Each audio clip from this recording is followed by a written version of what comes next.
Hello and welcome to Doing Business in the USA, an event brought to you by Business Live, in association in partnership with the Department for International Trade and the British American Business Council. I'm Alistair Horton and I'm editor of Business Live, which is the business news site from Reach plc, the largest commercial national and regional news publisher in the UK. At Business Live, we work with Reach's partner titles across the North West, including the Manchester Evening News, the Liverpool Echo and Lancs Live. We're here today to help businesses learn more about trading with the USA. We'll discuss routes to market.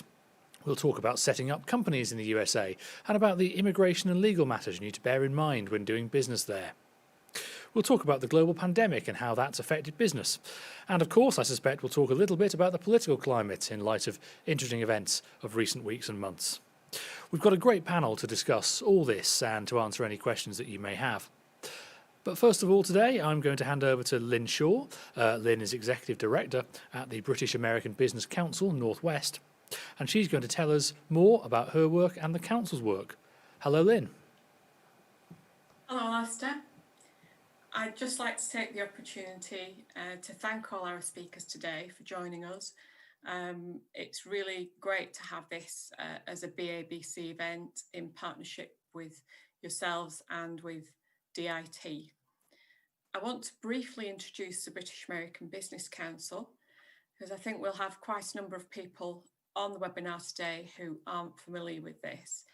And it's very much a networking organisation. If we can go on to the next slide. It is the largest transatlantic business network, and each network, chapters as they're called, is an independent organisation, but then works together across the network to promote business in both directions across the Atlantic. There are over 2,000 members, and you'll see that there are chapters based in all the key cities in the US. In the UK, they're in the Northwest in Manchester, in Scotland, in Birmingham, and obviously the key one is in London, where we do a lot of work in terms of liaising with government on business needs in transatlantic trade, and you'll hear more about that later. But in terms of joining BABC, if we can move on to the next slide. The chapters offer a real opportunity for companies to generate new contacts, to learn from people already based in the US.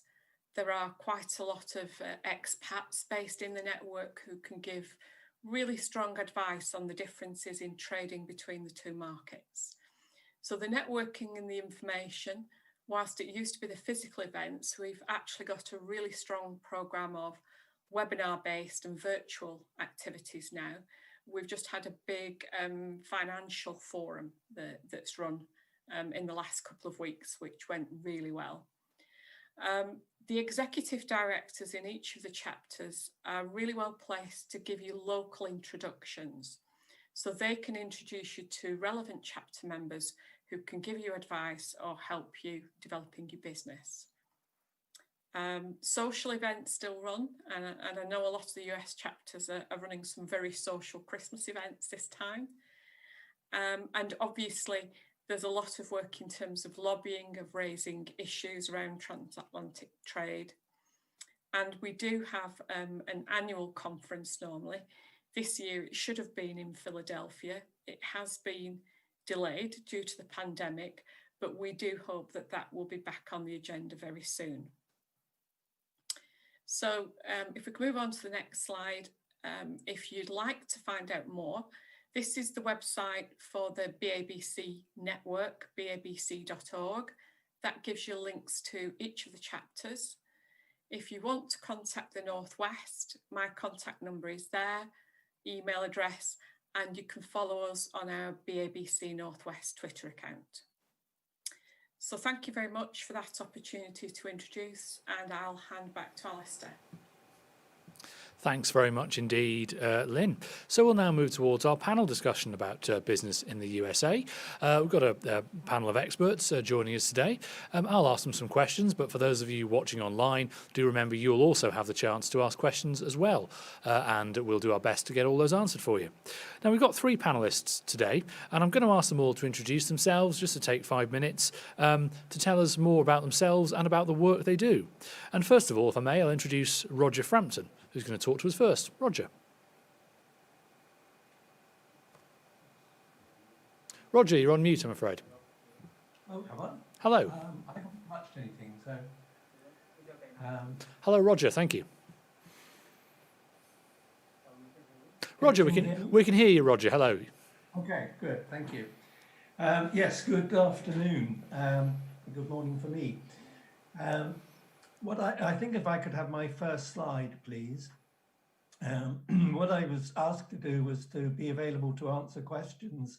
In fact, I have a string of answers to questions that I'd like to start with. That's who I am. I co-founded Export Action in 2007, and we modestly claim it to have been a success. If I could have the next slide. These are my questions: why, when, what, how long, and how much, and perhaps critically, who you could turn to. So I'll deal with those one at a time. Why? The US is the UK's biggest trading partner. It's the largest single country economy in the world. And despite the pandemic, Americans and American companies are still buying. If you want a selling example, in the United States, Amazon will have hired 175,000 additional employees in 2020. If you want a buying example, we had some new team members join earlier this year. We wanted to get them all-in-one desktops. You can't get one for love nor money.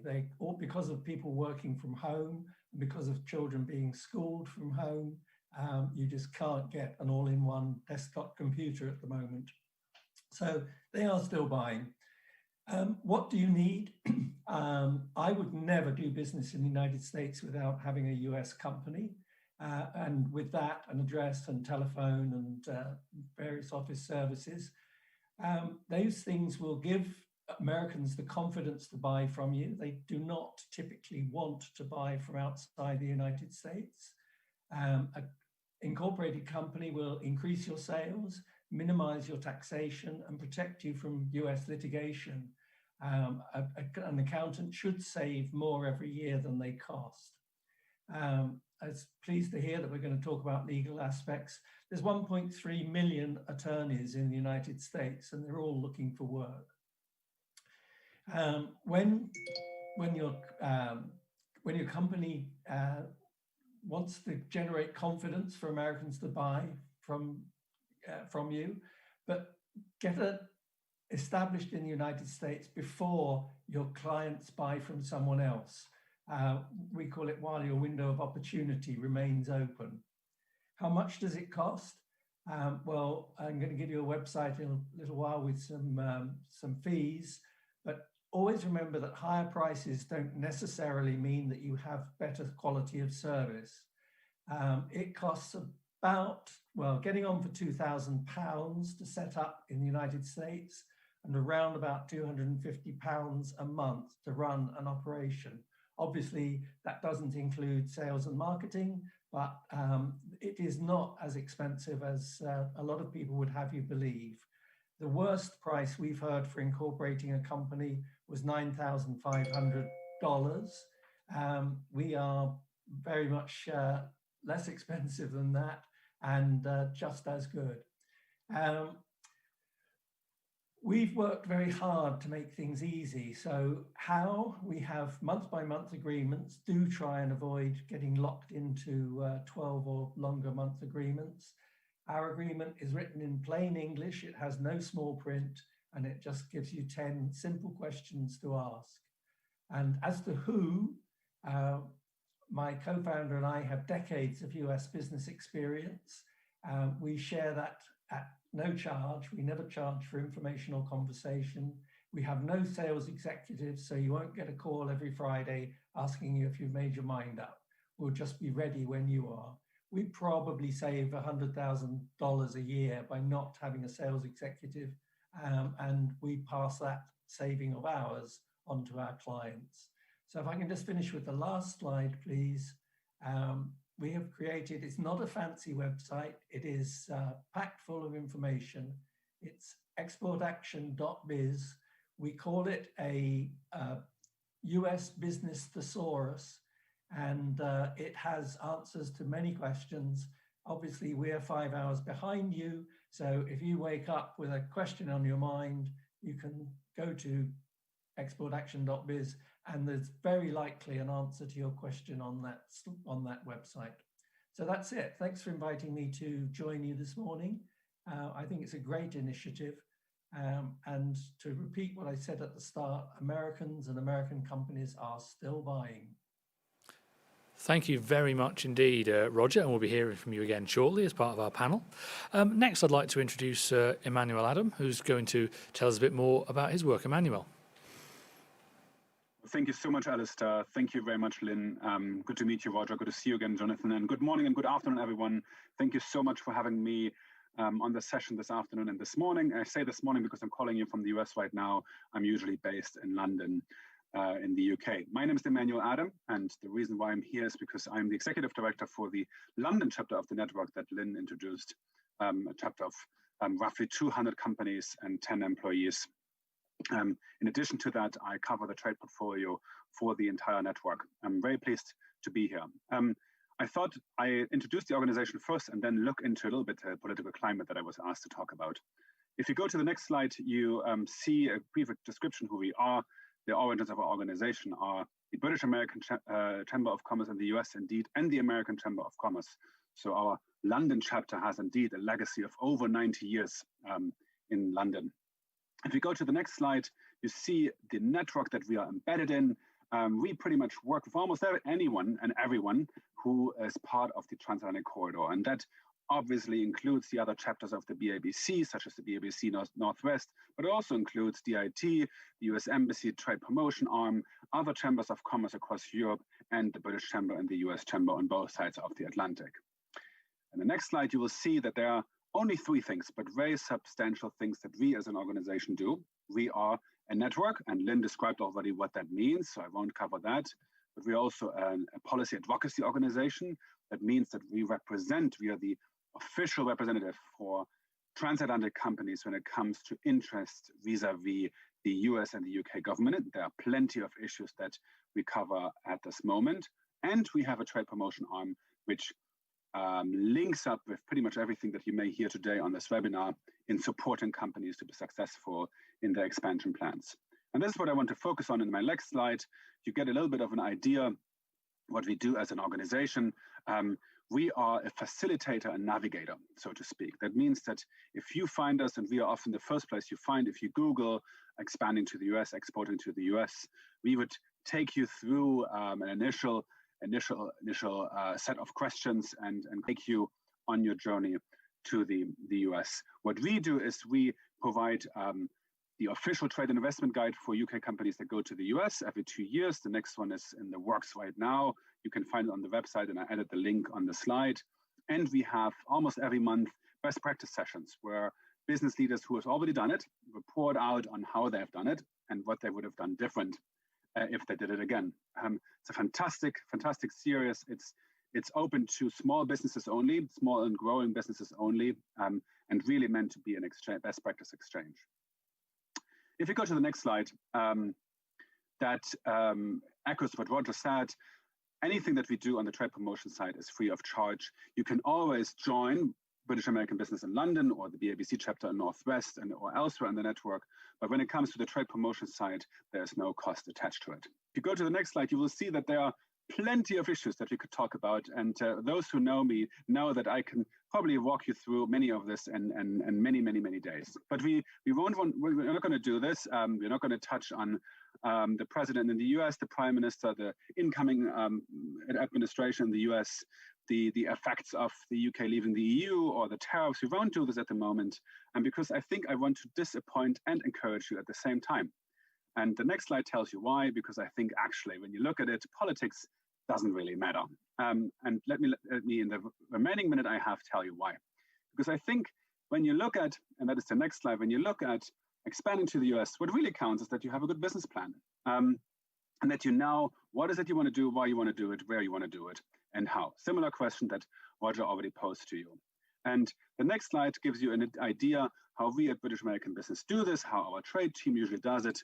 We ask you just very simple questions on what is it that you want to do, what is your product, are you a service provider, do you have goods, where are you based, what is your key audience? And I actually may contradict a little bit Roger here because I think you don't need to have this work, but there are different ways to achieve your expansion, but the answer to these questions will help you guide that path that we then can build for you. And as I mentioned on the next slide is a good example. As I mentioned, what we do is we walk you through the questions and then we say, I think you should speak to one of the international trade advisors, DIT, or you should speak to the Select USA team at the US Embassy in London, or you should speak to a local economic development agency such as Empire State Development, who are also on this call today, or you just speak to us. Sometimes all of these solutions are part of the overall path, but sometimes it's only just one. I conclude with my little presentation with the next slide to just encourage you to say you're not the first one. There have been many companies who have done it before. We know many of those, and every one of them has a very individual, very different story, and every story can tell us actually what is a good path to market.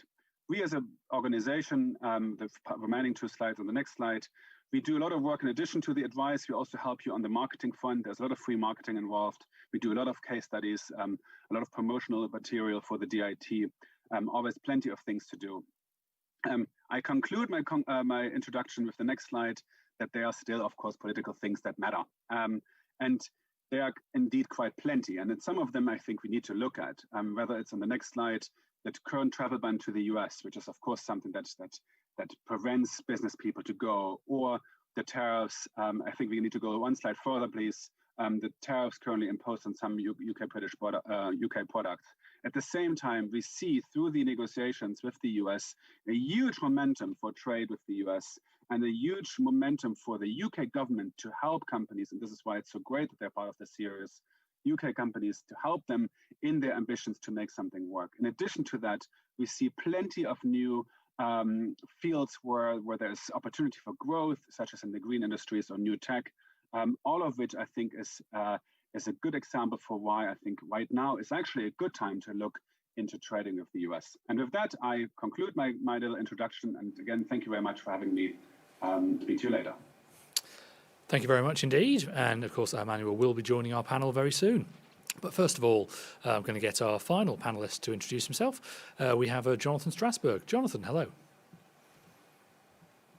Jonathan, you're on mute, I think. I was listening so intently to Emmanuel that I forgot to take myself off of mute. And I'm going to reiterate something Emmanuel said. I've helped probably about 100 UK SMEs expand to the United States. And I will tell you that each one has a different story. And understanding your own story, understanding your own objectives, understanding your own resources is absolutely vital. The United States is a flexible enough economy, has flexible enough opportunities for you to arrange a business plan that suits both your risk tolerance and your objectives. Let me tell you a wee bit about myself.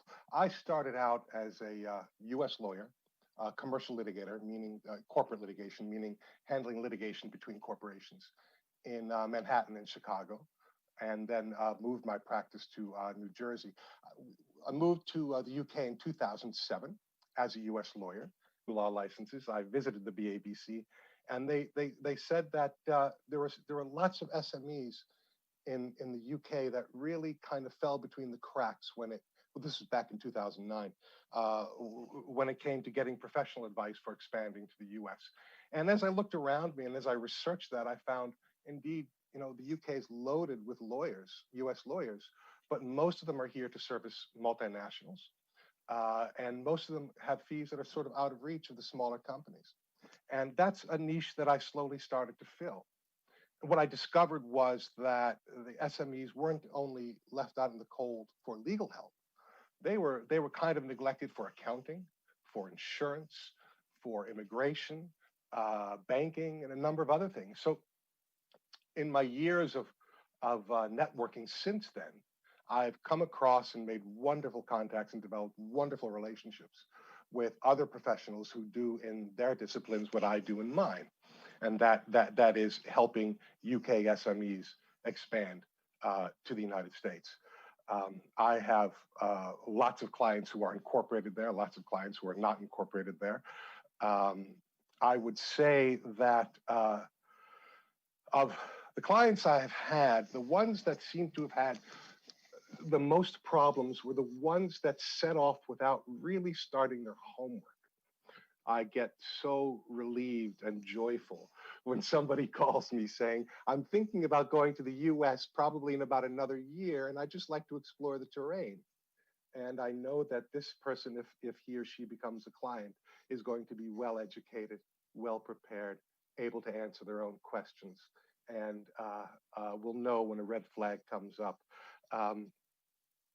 I would say the biggest problem for UK companies going out to the US arises from that old adage that we're two countries divided by very similar ideas as to what's reasonable in a commercial transaction.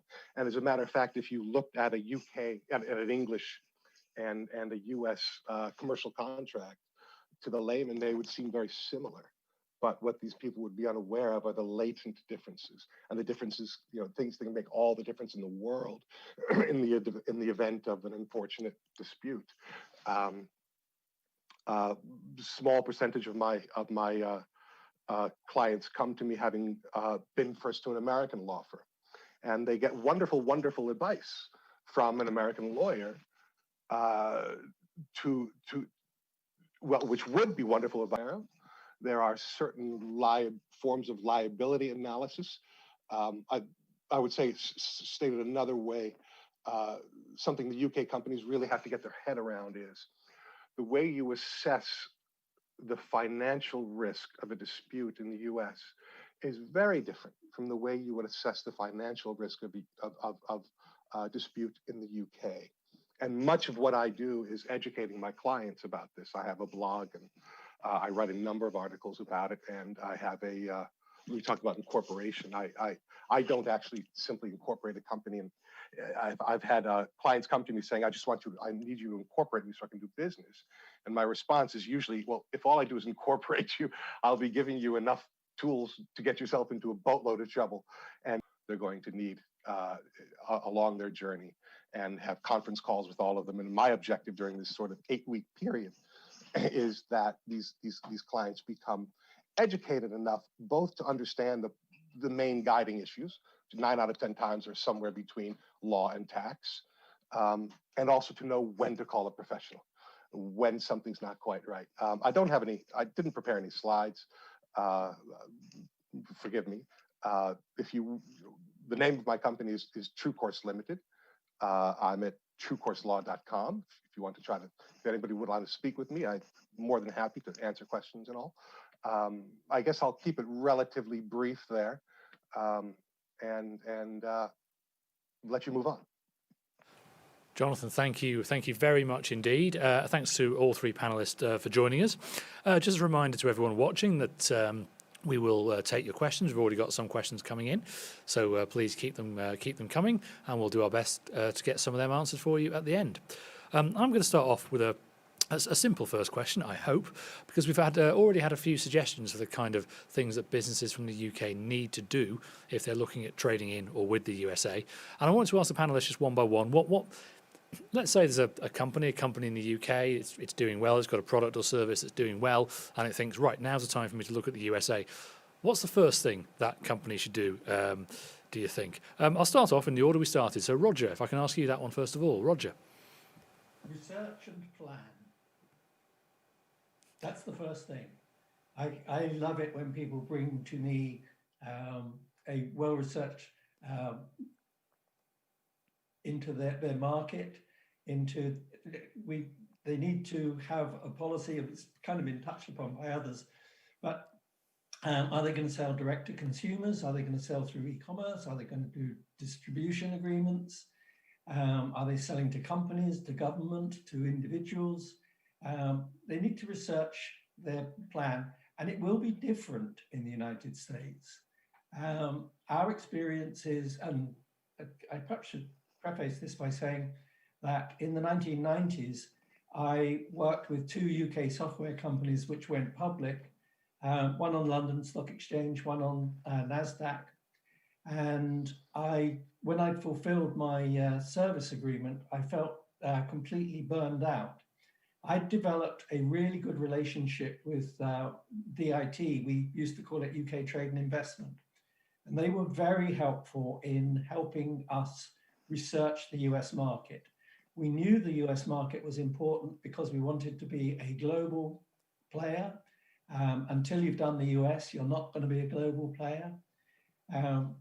We also wanted to raise the money to start up in the States because we knew it was going to be expensive. And we made some horrendously expensive mistakes, but we survived and we profited from those experiences, good and bad.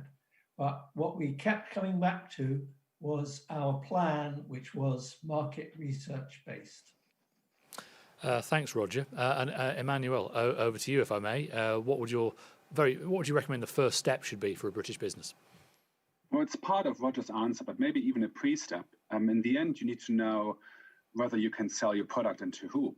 So that is really, after many years of working with different companies, the most important question. So do you have an existing client base in the UK that you can replicate in the US? So that means you have a client in the UK that also has a base in the US. Can you go through them? Or do you have already online inquiries from US clients for your product in the UK? Or do you go into the US, now your product is good, but you don't actually know who's going to sell it? Or do you know that only a specific audience within the US will buy it? So Lifesaver from how a bottle that filters water, they wouldn't have gone just all over the US. They knew that there's an adventure, outdoor adventure interested audience on the West Coast. So this was the audience that they needed to target and needed to attract. Or Matter of Farm, based in London, they do consultancy services. They had clients already in the UK that already had an office in the US. So they would go via that existing client into the US. Before you know that there is an audience, everything else, in my view, doesn't really matter, because that is the key question to answer. Thank you. Thank you. And Jonathan, you said at the start that you're relieved when clients or potential clients come to you having done some preparation. What's the first most important bit of preparation they should do and that you're happiest to see when they've done it? Really, exactly what Roger and Emmanuel have been speaking about. I've never had somebody call me to inquire about my legal services before they've known that they have something of a market in the United States. Having said that, I've had loads of conversations. I'm nothing like the sort of expert that Emmanuel and Roger would be in terms of investigating, researching, and developing a market. But I have clients that attend trade shows and attend all sorts of trade functions in order to try to investigate the market there. 9 times out of 10, once the client starts getting their feet wet in the United States, having a few contracts, having some business, some income, they start getting a sense of what might lie ahead. Really, until that time, there's very little I can do.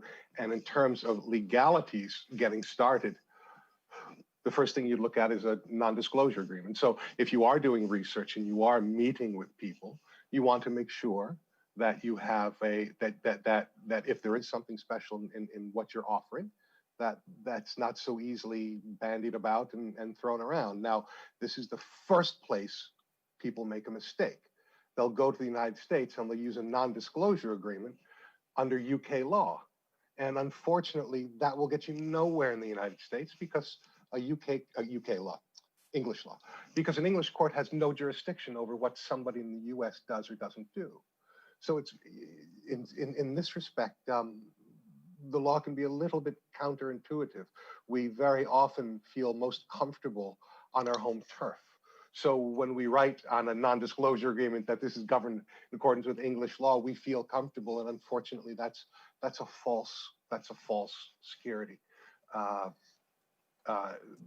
Before you start getting into any relationship, just have a quick talk with the various professionals, and you start with obviously people who can help you with market research, but never forget your accountant and never forget your lawyer, just to have a chat. Thank you, Jonathan. And you actually almost answered the next question I was going to ask, which is this. You referenced earlier on that quote attributed, I think, to George Bernard Shaw about Britain and the US being two nations divided by a common language. And I wondered if there were some mistakes perhaps that people made from they're from the UK doing business in the USA because they were perhaps complacent or thought things were rather more similar than they are. And Jonathan, you just mentioned a very good legal example of that. And Roger, I'll turn to you on that one if I may, and just say, are there any sort of common mistakes that you've seen like that people should avoid and be aware of early on? Yeah, you never stop learning. I am sitting in my home office at the moment. I drive about 12 miles to our business office, and I would guess that I pass 20 animal hospitals, veterinarians, and so forth. And a couple of months back, I was talking to an American who described how he was going to sell software as a service to vets. And I thought he would do very well. He was actually talking about veterans from the military. It was nothing to do with animals at all. There are many examples of it starts off when people fail to Americanize their sales literature, their websites, and so forth.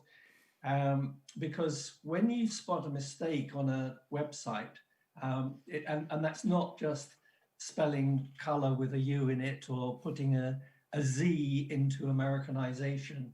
When you spot a mistake, it kind of suggests that the company is sloppy and doesn't pay good attention to detail. So you never stop learning. One of the best things you can do in translation terms, I really relate to the non-disclosure agreement, which I think most of my clients describe as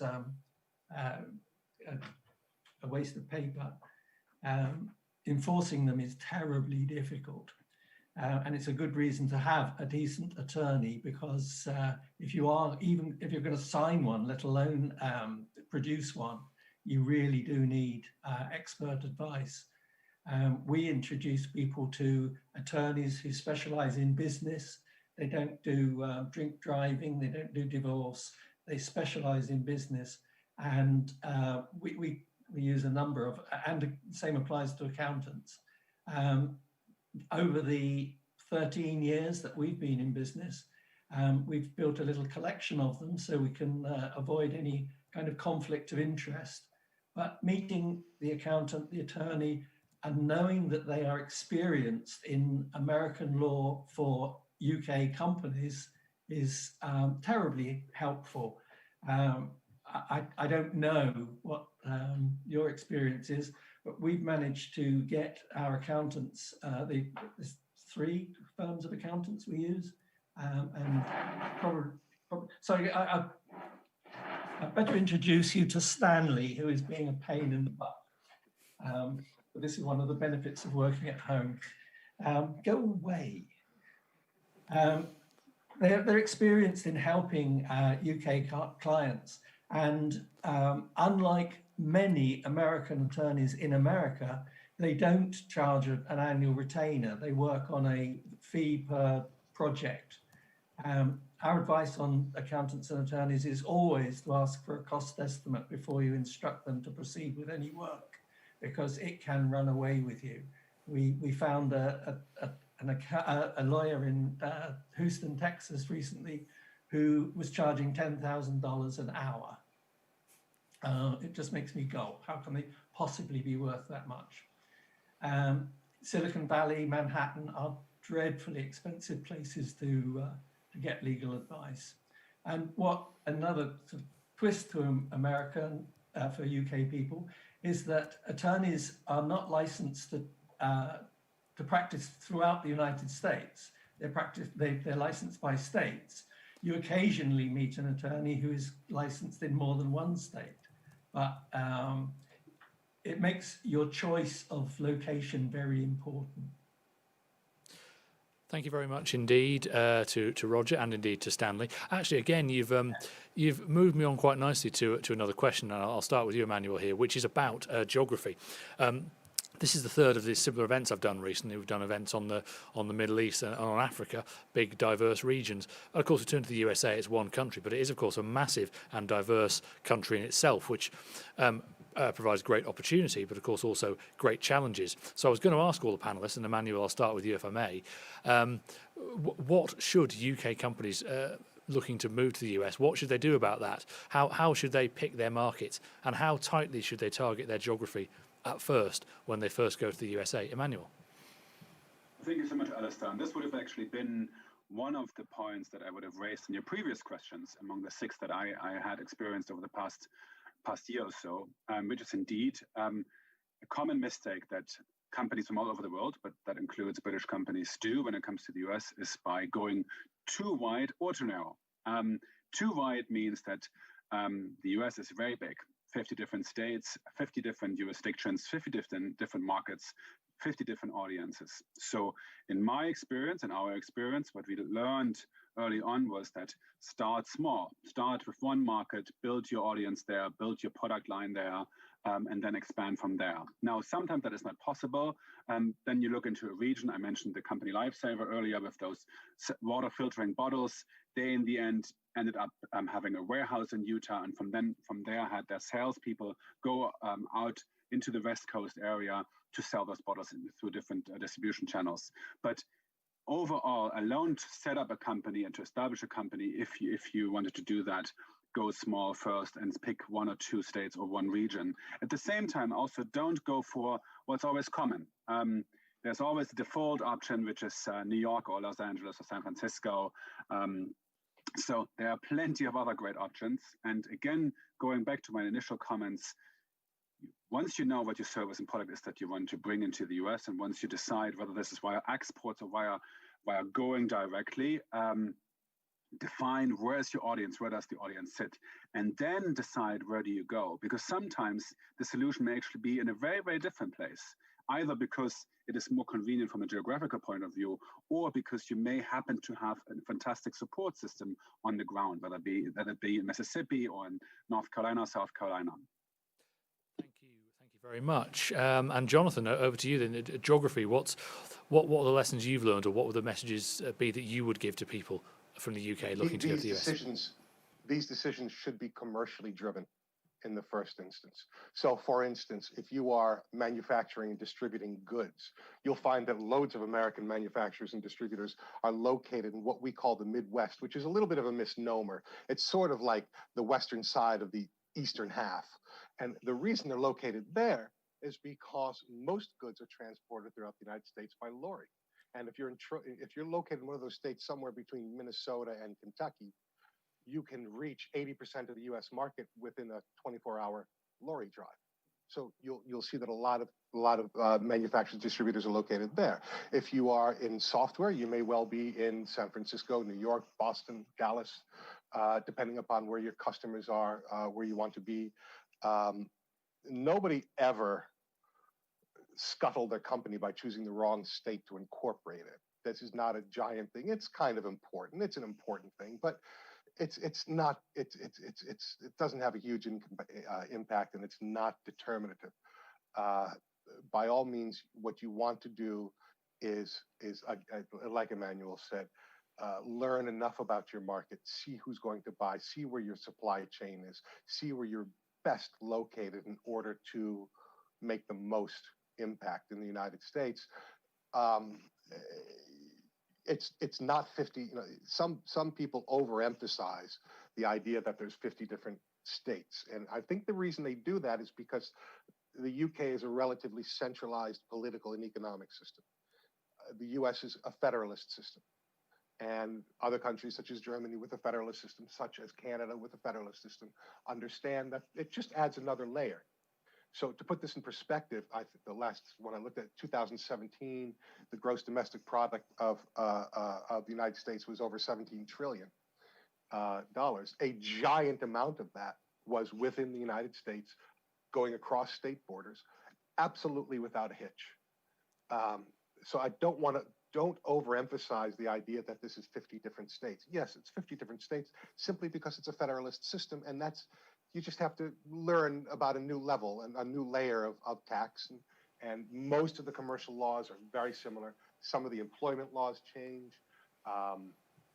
Most corporate and commercial law takes place on a state level rather than a federal law level. There are some overarching federal laws that will impact, but really, a company that's successful in the UK will have become savvy enough to master the differences in the US in a relatively short amount of time.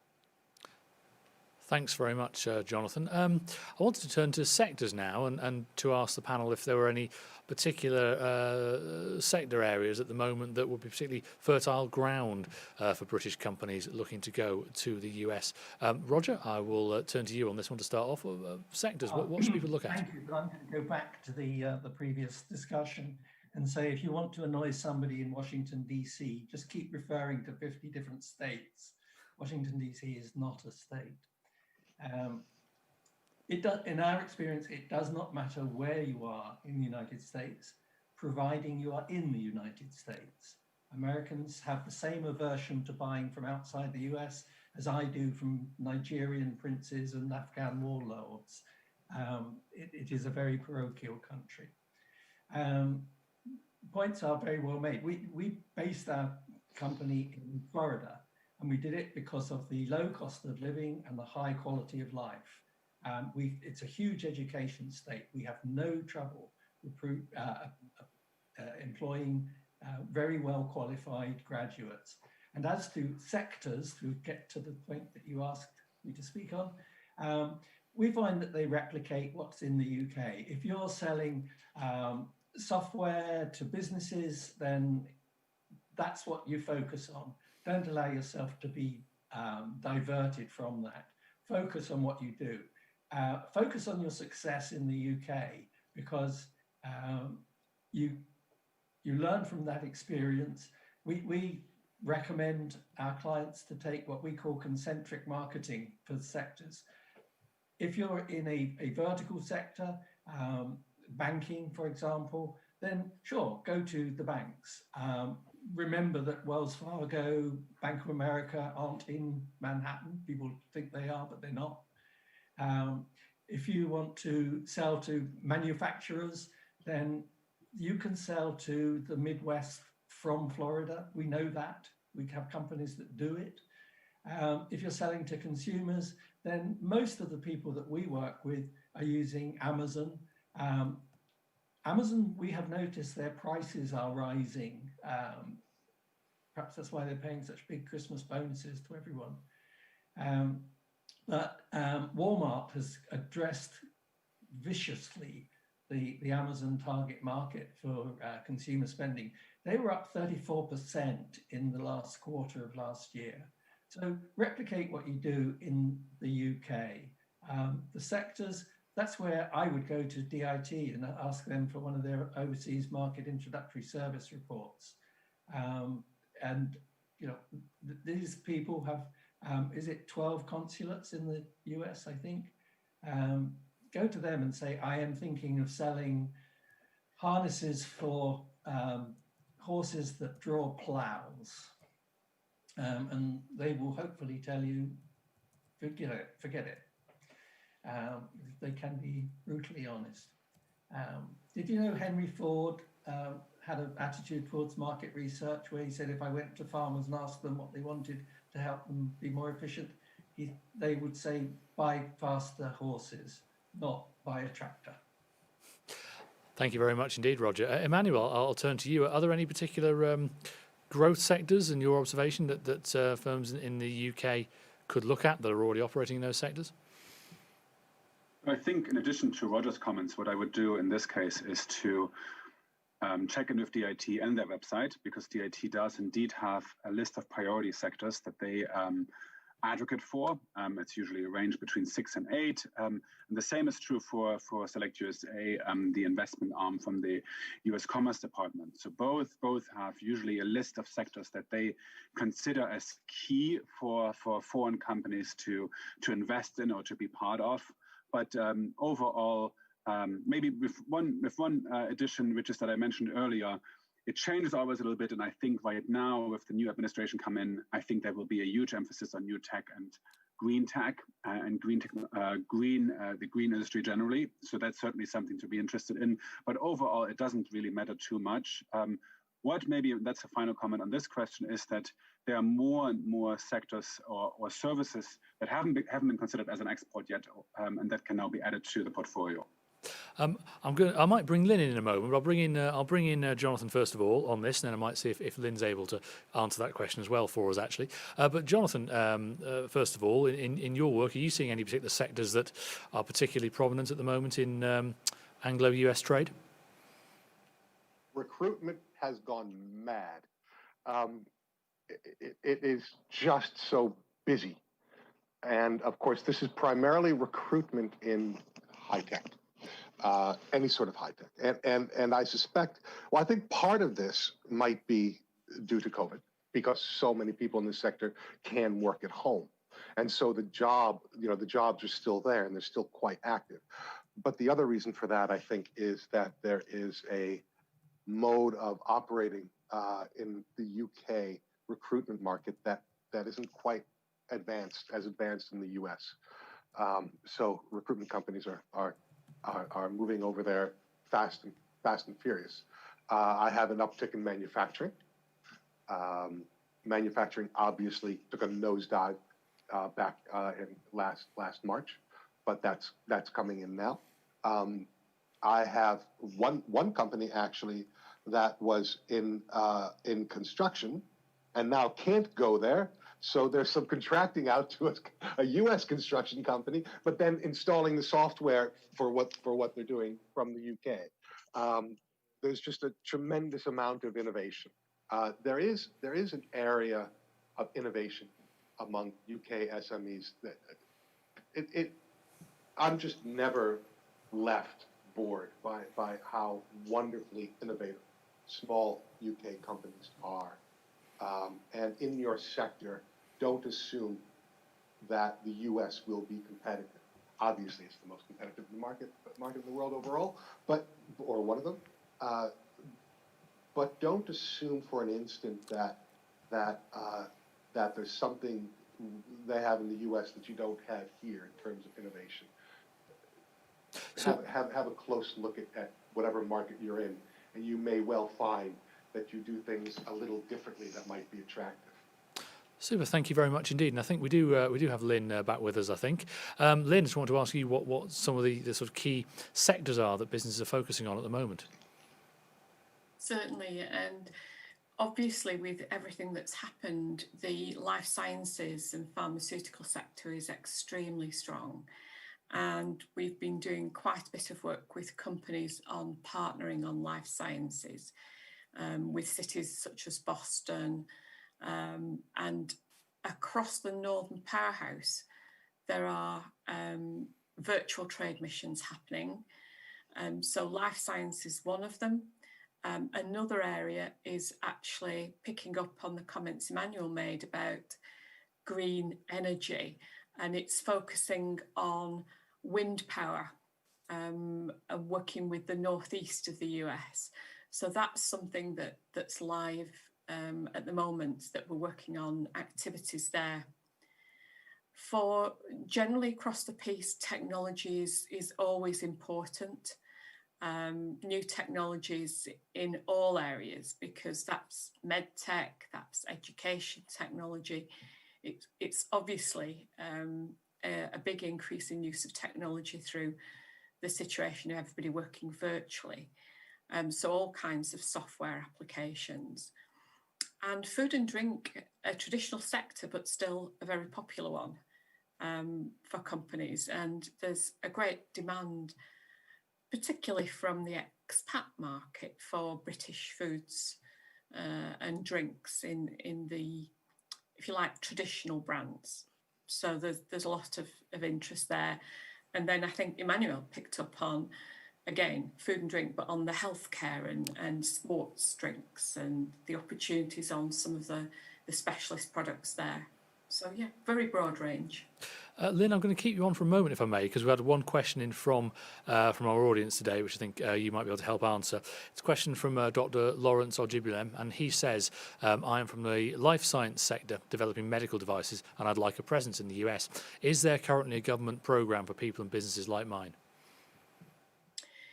There isn't a government programme as such, but as we've already heard about, there is a programme where companies can have tailored research commissioned on their behalf through the staff at the British embassies and consulates in the US. Now, it's done by a partner organisation, and there is a portal that companies can submit their information, have a discussion around their objectives, and then get very tailored information. And I think when Karen comes on to talk about DIT services, she'll probably pick up on that one more. Super, thank you very much indeed, and that's a useful reminder that Karen Holden from the Department for International Trade will be closing off our event today. Now I'm going to return to our panel, if I may, and I am going to ask about COVID and about the pandemic. Obviously, as we speak, there are true signs of hope with news of the vaccines and the approvals and rollouts. So hopefully we can look forward with a little more positivity. But I wanted to ask each of the panelists how the pandemic had affected trading with the USA, and also how you think things will develop over coming months and years, given the good news that is happening. Emmanuel, can I start with you here? Thank you very much. And this is, of course, the most important question these days, very much reflected in our experience over the past 8 months. I think the story is at least twofold. On the one hand, the ambitions and activities in the corridor have slowed down over the past 8 months for obvious reasons, because the majority of companies in the UK and other countries had to focus on sustainability and survival in some parts. That is one story, and that is certainly what we have seen, and therefore we have also focused on making sure that companies that sit within the general trading environment in the UK have all the resources and access to government's programs that they need in order to be resilient enough to come through this time as sustainable and safely as possible. At the same time, what we have seen is that companies who were already active in the transatlantic corridor have actually been more resilient than maybe those who are not as externally facing. We expected actually a lot more companies to say we have a hard time, but at least in our experience, and we have done a number of sessions over the past few months, we didn't really see that, which is a good sign that proves, I think, what DIT and other important stakeholders in our field keep saying, which is that if you feel that your company can do that, being a company that trades will actually make you more resilient and help you grow. In terms of 2021, I think, like with everything else, we hope for recovery across the board, and trade can be part of the solution. It will not be the only solution. It will be part of the solution. Maybe one thing to have on radar, which is that governments on both sides of the Atlantic will, I'm sure, make a lot of efforts to encourage that recovery through incentive programs that you can take advantage of if, now I go back to Roger's comment earlier, if you have a physical presence in the market, whether it be a US company in the UK or UK company in the US or a UK company in the UK. Thank you. And Jonathan, to you, how has the pandemic affected the companies you've been dealing with, and what comes next? Those that are highly dependent on face-to-face contact have taken a hit. So I have my clients who are in in-person entertainment or immersive entertainment, they've slowed down a lot. Those that were in manufacturing have slowed down a bit. But to be honest, I'm quite surprised that things in other areas really haven't slowed down that much. I think there's a term which it's a very common term and it always escapes me. It's what the term startups use to sort of rearrange the marketplace and find themselves a niche. What is that? It's disturbance or I forget the term, but I think what you're going to find is, nobody knows how we're going to, how some people are going to make it through the next few months or year. It's going to be very difficult. People are going to try their best. We can't prognosticate about that other than it's going to take a tremendous amount of fortitude. However, without minimizing that at all, what I would look forward to is what I anticipate to be a giant blossoming of innovation after that, because so much will have been redistributed in ways that we can't really guess right now. I think that if we tried to see what was going to be happening at the end of 2021, I would take anybody's guess with a grain of salt.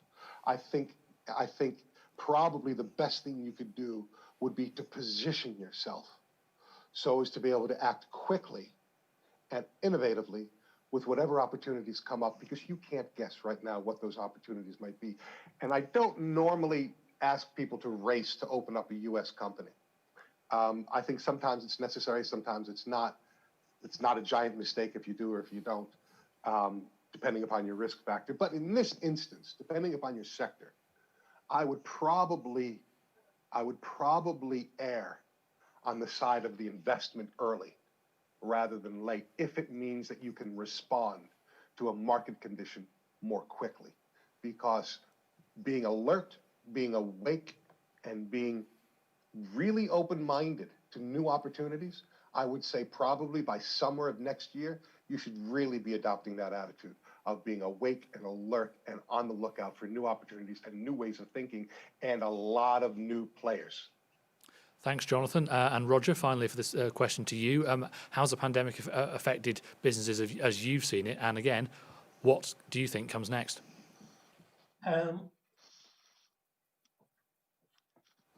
think if I had one piece of advice for anyone who is interested in understanding the pandemic, it would be to stop watching TV and listening to the radio and buying newspapers. I have a home in London. I have a home in Florida. I know that things are much worse in the UK than they are here from all sorts of perspectives. Just about all our clients who email me say, hope you're safe and well, how are things? Well, I can tell you that I haven't met or know of anyone who has had COVID-19. No one, not one person. People in the UK don't tend to understand that, we touched upon earlier, how huge America is. Florida is bigger than England. Our nearest hotspot for pandemic is over 300 miles away. Where we live and work, there's no high density housing, there's no mass public transport system. And as I said, I don't know anyone who, I know people have been tested, but I don't know anybody who was found positive. So I think it's very important to maintain perspective. In terms of business, the pandemic, I really don't know. I don't want to take credit for this. Last year, our revenue was up 39%. 2019 was up 39%. We've only just started December of 2020, and I know that it is going to be substantially increased again. I think it's because we work with good, intelligent companies who apply their business model to the United States. Most of them do what we call concentric marketing, where if they have a non-vertical market, they'll start off in Clearwater, Florida, and just gradually go out and out and out. Because one of the great things about Americans is that they'll talk to you. They will tell you about their business. The best questions that a UK company can ask when they get an order is, who else should I be telling about this? Because Americans love sharing knowledge. If you don't get an order, then say, I'm sorry you're not choosing to buy from me. Who should I be talking to? And they'll tell you, they'll share that information. As far as the pandemic's concerned, the worst thing that's happened in my life, but it really hasn't hurt our business at all. Thanks very much indeed, Roger. And as I say, hopefully with the news about vaccines, we can move forward with some confidence, but none of us have a crystal ball. We shall see. Thank you very much for your insights. I'm going to turn, I think, to some questions from the audience. We've had a couple of questions in on matters immigration and visa, so it seems to make sense, I think, for me to put them together. One question we've had is, what is the panel's advice on relocating staff from the UK to the US? And can investment in the US make getting a visa easier? Emmanuel, I'll turn to you on that one. Even, just for a general overview point of view, how do you find things when it comes to relocating staff then from Britain to the US? Thank you very much. I mean, Jonathan will be even more an expert than I am, but we cover the portfolio quite extensively. So the short answer is to your second part of the question, yes, there is an investor visa category for British citizens who wish to do business and invest into a business or a part of a business in the US. There's also the opportunity to do an intercorporate transfer between a company that has an operation in the UK and a branch or a second entity in the US. So it's absolutely possible. It's fairly straightforward. To get a visa, you have to go through a fairly straightforward visa process at the US Embassy in London or via the consulates. There have been rumors over the past couple of years or so that visa processes had been delayed or put on hold. We have been confirmed actually this week by the consular section at the US Embassy that this is not the case. What to look out for though is that there are currently travel limitations in place for any British citizen, in fact, who's not a US resident or a citizen of the US. That adds a little bit of complexity and something to look into, but overall, these visa categories exist. Thank you, and I will turn to Jonathan now. Actually, on that point, starting off with that question about investment, can it help make getting a visa easier? Jonathan. Well, there are certain. Let me start off by saying I'm not an immigration lawyer. Of course. I work very regularly with immigration lawyers, so I'm somewhat conversant on the topic. And yes, there's an E class of visa, and the most popular one is called an E2 visa, and that's an investor visa. And what the United States government is looking for is that a particular company is putting at risk enough of its money to make not succeeding hurt a little bit. It's inviting you to, the US government wants you to come to the United States, wants you to invest, but they want you to succeed. So they want to make sure that you've got skin in the game, if you will. So that's what that visa is based upon. It is, the raison d'etre of that visa is investment in the United States. As to the amount, it's often a function of the business plan and your overall worth, but very often amounts somewhere between $40,000 and $100,000 are I've heard immigration lawyers use. But also to that point, I've worked with enough accountants, myself and immigration lawyers, all agree that a UK company going to the US is going there primarily for one reason. It's because they're successful. They're successful enough to have the money to invest in another country. And if they're successful, it's because they have a certain culture of that has caused them to be successful. And it's very important that they adapt, that they pull that culture over to the United States. There is, I don't know what the numbers are, but there's absolutely a different rate of success between those companies that have sent some employees over to the United States for a certain amount of time in order to establish the culture there, and those that haven't. It doesn't mean that you have to send somebody over. This is just one of those things that goes into the mix and raises the average likelihood of success. And the other thing you have to remember is that employment in the US is far more fluid than it is in the UK. So you can have an employee today and not have that employee tomorrow, depending upon the contract. Having somebody from the UK based there, developing relationships with American employees, American directors, American officers, whatever it may be, it can be really, really helpful And of course, the proviso and all that, or the qualification of all that, is depending upon your business plan, depending upon your product. There are companies that really never set foot in the United States and make a boatload of money, and there are companies that have to have a presence there. And if you do have to have a presence there, and if you are going to be customer facing, and if there are processes and procedures and things you need to do to make sure that your service or your goods are delivered in a way that makes your customers happy, then it's a really great idea to have somebody there at least for a couple of years, or maybe even a few months a year. Yeah, that's that would require a visa. That's interesting, Jonathan. Yeah, a subject to visas. Another question we've asked is been asked is by a company that's opened an office in California and is asked if we'd be able to send some of our staff to train and build the company. Obviously subject to visa, but it's interesting that you sort of return to a similar point. Thank you, Jonathan. Roger, I'll turn to you on this and on the general question really of staff from the UK going over to the US. The US to work. Has that been something that you and the companies you work with do successfully? Yes, I have an E2 visa, incidentally, and it probably took me the best part of a year to get it. I used to come over for 90 days at a time using ESTA.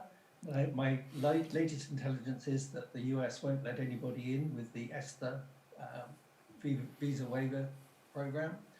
And my experience of the US consulates issuing visas it interests me. 2 years ago, nobody emailed me saying I'm having a problem with my visa. Now I probably get one a week. I can't, is there anything you can do to help me? If I just again make reference to our business thesaurus at exportaction.biz, one of the great issues at the moment, and I wish we didn't have an attorney on the panel, is that there are a lot of confidence tricksters who are claiming to be able to get you visas. In the UK, they typically ask for £5,000, and it's somewhere a year later, you'll get a letter saying, sorry, your application was denied. Can I have my money back? No, I've done the work. Be really selective about who you go to. There's a section on the website called scams, and it identifies some of those scams. But I really do agree with Jonathan. What the Americans want is to have you invest and succeed.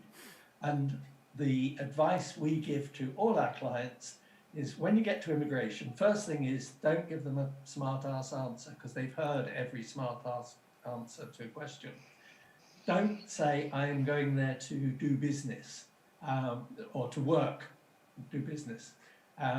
Do go there to say, I'm visiting clients, I'm going to a trade show, I'm going to a conference, I'm going to create sustainable tax-paying employment in the United States. That is music to the ears of an immigration officer, and you can't say it to too many or too often.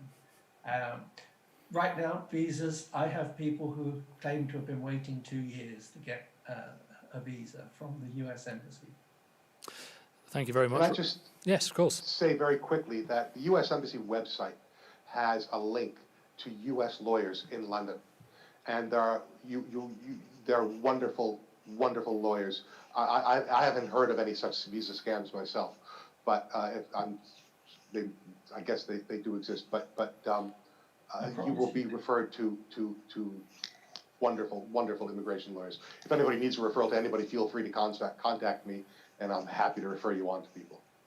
Thanks very much indeed, Jonathan. A quick question on a different subject now from Lorna from D8, which is a brand communications agency which supplies creative services.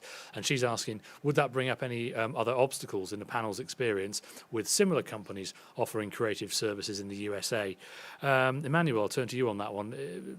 Is that an issue, do you think, in that sector?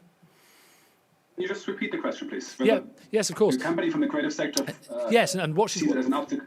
Yeah, well, and what she's wondering, I think, is she offers creative services. Obviously, there are similar companies offering creative services in the USA, and I guess it ties into some of the things we've been discussing already, doesn't it? About the fact that if you're a company with an innovative idea, you shouldn't be afraid to go into the US. But in creative services, particularly in an area where there are already companies in the same sector offering similar services, does that pose a particular problem, or can British companies that are innovative and smart still succeed in the US?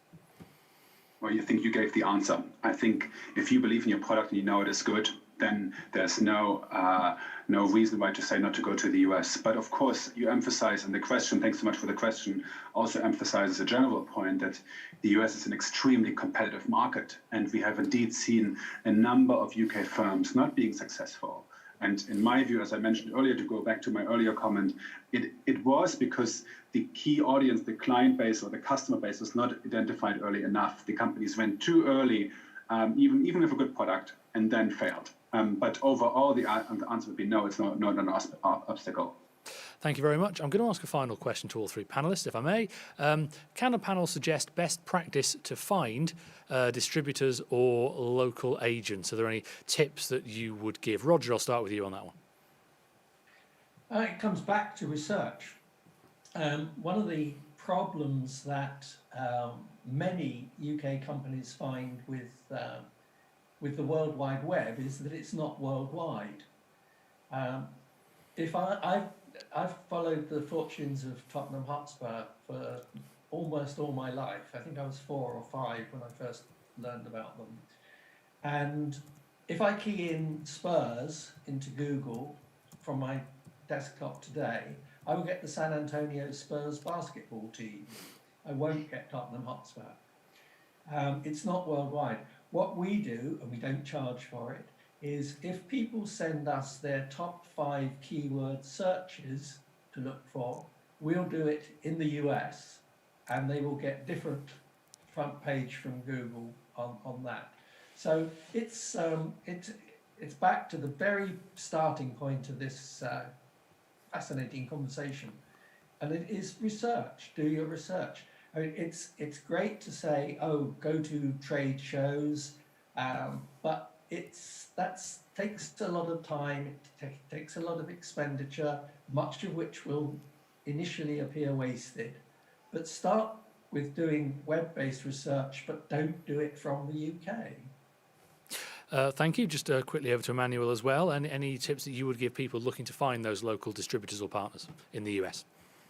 Quickly response. Thank you so much for the question again, because you'll be pleased and interested to hear that this is actually the second most popular question that we get asked after the immigration part. Afterwards, then we have regulatory question and others, but indeed the second question is, how do I find a distributor? Unfortunately, the answer is it's quite difficult, in fact. There are 3 ways of how you can go about it. The first way is if you qualify for the DIT support program via the International Trade Advisors, they have a network that they can put at your disposal. If you qualify for the support mechanism, and we can, as a follow-up, walk you through how that actually works. The second way to go about it is that if you decide where you want to go, I mentioned that these local economic development agencies that are often publicly funded or linked to the government, they also have existing distributor networks that they can suggest for you. And the third one is actually, and I just looked into a company who just did it last week, to go via local sales representatives, if you find them, and then ask them for their recommendation, because not all the distributor networks will be easily researchable on the internet. So you have to go via local contacts. It's very difficult, but if you start with an organization like BAB, or if you qualify with DIT and then go through a local contact, then I think you will be more successful than spending a lot of time on the internet. Thank you. And finally, Jonathan, what would your tips be for people looking to find these local distributors or agents? A lot of hand pressing and a lot of face-to-face contact. I don't think that there's any way around it. Obviously, you want to investigate all avenues. There is a place for the internet searches, and I'm sure that searching in the U.S. is better. And I know that trade shows can be expensive. If it were me, I would probably contact users of my competitors' products and ask them who their distributors are. I would probably do a lot of really feet on the ground research. But after that, once you think you found a distributor or a couple of distributors, understand, and this, I cannot I cannot state this strenuously enough, that the distributor is your absolute weakest link in the supply chain. And be very clear when you enter a contract with the distributor. The objective of the contract is not to get the distributor to do what you want them to do. If the distributor wants to do that, he or she will do that. If they don't, nothing you can do will make them do that. The objective of the distributorship contract is to extract yourself from that contract as cheaply, quickly, and inexpensively as possible so that you can go on and with as least harm as possible. This is too many times people get, two things happen. One, they get enchanted by a distributor. And it's very easy to get enchanted by somebody who's promising you everything you ever wanted. And they get intimidated by a distributor. And neither of those are necessary. You really need your lawyer. You really need to talk to friends. You really need to talk to other people who have been through this, other business people.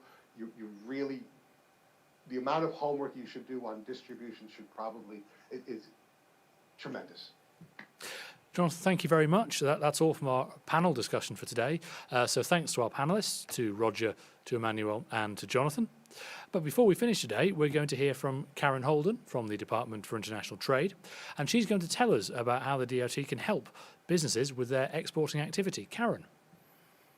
Hello, good afternoon and good morning to everybody. Thank you very much for inviting me to talk. I think I do have a short presentation that, if Alistair, we can get that up.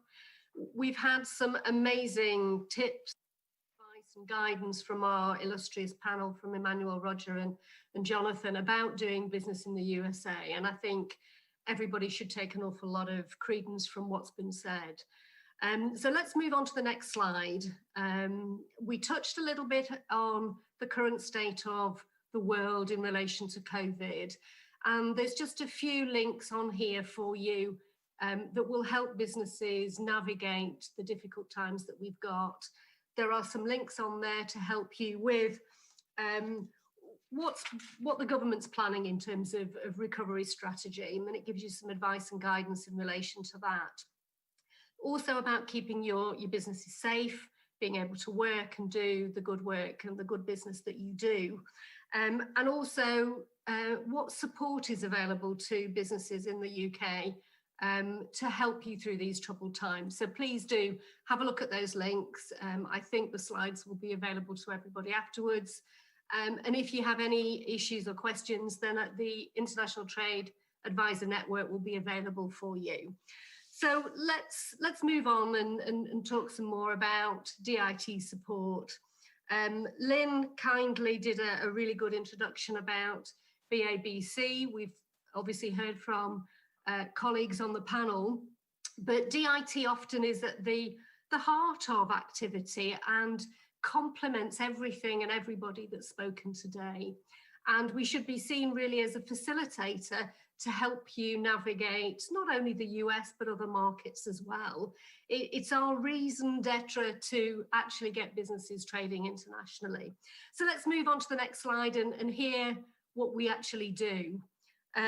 We've heard an awful lot about research, planning, and that's at the core of any business development, and developing opportunities in the US certainly needs an awful lot of research and planning.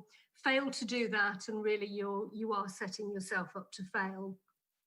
But going back to some of the things that Emmanuel started with in terms of understanding not only your market, but understanding your product, understanding what differentiates you from other suppliers in the marketplace, and being able to communicate those differences and those strengths, your USPs, is going to be very vital.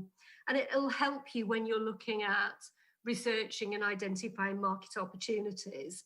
So export research, export planning is vital, and the international trade advisors will be able to help you on that journey with various schemes and support, masterclasses, webinars, tutorials, and talking through with you what your plans are. So lots of support from the trade teams. Just in the Northwest, to give you an idea, we have over 30 trade advisors covering probably all sectors and all markets that can help you. And we're very much open for business and wanting to help you move forward. Other things that we can talk about are some of the schemes and services and support. Pre-COVID, we did copious amounts of trade missions. And I think Jonathan was just talking about how important it is to meet people and actually get to know people before you start doing direct business with them.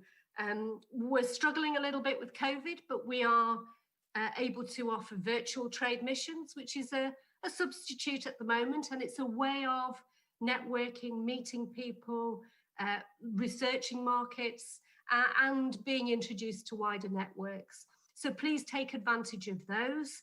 And as travel starts to open up, we will return, I'm sure, at some point to be able to do physical trade missions. And I think we all look forward to that opportunity. A little bit has been talked about how various different organisations can help you identify either third parties to work with, collaborators, maybe direct to companies. And we do have services and support that will help companies in the US actually look at what information they need. Maybe it's data, maybe it's market information, statistics before they start to plan their strategy, all the way through to looking at representatives, agents, distributors, as Roger and Emmanuel has talked about. And this can be done through our teams in the States. What I would recommend, though, is if you haven't got an international trader advisor working with you, an ITA, then find an ITA and start talking to them about your plans, and they will guide you through this process and introduce you to the services that we do offer in state, and also the wider networks of support that can be equally as valuable. There is never a one-size-fits-all, and our role as facilitators is to help you explore what's out there, both in the public and private sector. So I think on one of my slides, there will be a link to how you identify which region you need to be talking to. And my details will be available at the end of the presentation, as well as our generic email. So please reach out to us if you haven't got a trade advisor. We've touched on other things like language and culture. It's very important. We tend to see the States as being very similar, and it is in a lot of ways, but equally it's quite different. And it's about understanding those differences, making those differences work to our advantage, and embracing that American ease, and again, making that work for you. We've talked a little bit about the size of the market, and sometimes it can seem intimidating. It is a vast country, but as both Jonathan and Roger have said, it is eminently doable with the right support, the right information, and a will and a determination to do it. If you have good products and good services and the right team around you, I have no doubt you will do well. So please don't be intimidated by the size, and we will help you find the support that you're needing. Finance, getting paid, all these questions are important. There's lots of information out there that we can point you in the direction of. And again, it's about preparing yourself to do business effectively. There's lots of information available digitally. Our website is up there at great.gov.uk. It's often a first step. Have a look. You'll find tools to help you start with your initial export planning, all the way through to all the events, webinars, seminars, and support that we've mentioned. So don't feel alone in your journey. We're here to help, and there's lots of support. So we'll move on to the next slide, which really is about, well, what are you going to do now? You've had some great advice and guidance. We do suggest that you reach out to us. Our information for the Northwest is there. Obviously, you've got Emmanuel, Roger, and Jonathan, who equally have been able to put their contact details in the chat. Please reach out to everybody. We've got some great advice and guidance, and we can help you further with that. So really, without much ado, I think I've come to the end. I don't think there's any more on the next slide. Other than to say thank you very much for inviting me to talk. I hope that we can engage with a lot of you going forward. And I'll hand it back to you, Alistair. Thank you. Thank you very much indeed, Karen. And that's it for today's event. So thank you very much for joining us today. All of you have joined us online. Thanks to all our panellists and speakers at what's been a fascinating debate today. Thanks to MSP Global for hosting today. And of course to Katie from Reach Events for organising and bringing us all together today. And of course, thanks to the Department for International Trade and the British American Business Council for partnering with us at Business Live on today's event. Thank you once again for joining us.